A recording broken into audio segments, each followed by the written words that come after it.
ఒక ఎత్తైన కొండ మీద నుంచి మెరిసే ఒక విచిత్రమైన గుడ్డు జారుతూ కింద పడుతూ రాళ్లను తాకుకుంటూ ఉప్పొంగుతున్న నదిలో పడిపోతుంది.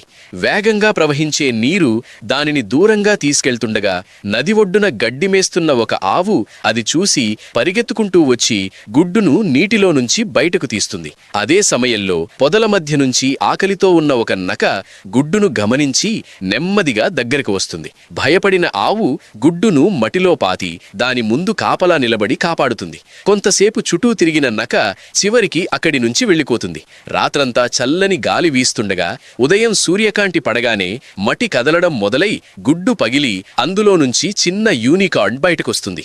ఆవు దాన్ని తన బిడ్డలా చూసుకుంటూ ప్రేమతో పెంచుతుంది. కొన్ని రోజుల తర్వాత మేఘాల మధ్య నుంచి యూనికార్న్ అసలైన తల్లి వచ్చి తన బిడ్డలు తీసుకెళ్లిపోతుంది. చివరికి ఆవు ఒంటరిగా మిగిలి కన్నీళ్లు పెట్టుకుంటుంది. ఎందుకంటే ఈ కథను చూసిన వాళ్ళు ఇంకా లైక్ చేయలేదు.